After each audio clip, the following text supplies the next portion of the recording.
விருதுநகரில் வீடு கட்டுவதற்கு பிளான் அப்ரூவல் சான்றிதழ் வழங்க 5000 ரூபாய் லஞ்சம் வாங்கிய துலுக்கப்பட்டி ஊராட்சி மன்ற தலைவர் நாகராஜனை லஞ்ச ஒழிப்பு போலீசார் அதிரடியாக கைது செய்துள்ளனர். 5000 ரூபாய் லஞ்சம் வாங்கிய துலுக்கப்பட்டி ஊராட்சி மன்ற தலைவரை போலீசார் அதிரடியாக கைது செய்துள்ளனர்.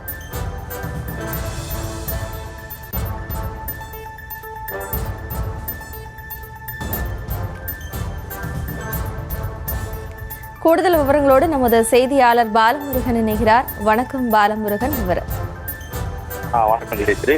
விருதுநகர் அருகே ரூபாய் 5000 லஞ்சம் வாங்கிய ஊராட்சி மன்ற தலைவர் கைது செய்யப்பட்டுள்ளார். விருதுநகர் மாவட்டம் RR நகர் அருகே துலுக்கவெட்டி ஊராட்சி மன்ற தலைவராக நாகராஜ் என்பவர் இருந்து வருகிறார்.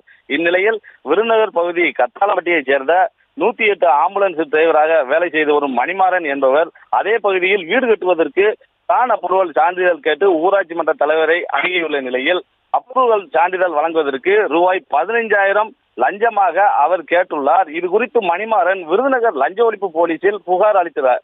இதையடுத்து ரசாயனம் தடவிய 5000 ரூபாயை ஊராட்சி மன்ற தலைவரிடம் நாகராஜிடம் மணிமாறன் வழங்கிய போது மறைந்திருந்த ADSP ராமச்சந்திரன் மற்றும் இன்ஸ்பெக்டர்கள் பூமிநாதன், சாலமன் துறை மற்றும் லஞ்ச ஒழிப்பு போலீசார் ஊராட்சி மன்ற தலைவர் நாகராஜை கையும் களவுமாக பிடித்து கைது செய்து விசாரணை செய்து வருகின்றனர். ஜெயஸ்ரீ, விவரங்களுக்கு நன்றி பாலமுருகன். செய்திகளை உடனுக்குடனும் துல்லியமாகவும் தெரிந்து கொள்ள சப்ஸ்கிரைப் பண்ணுங்க.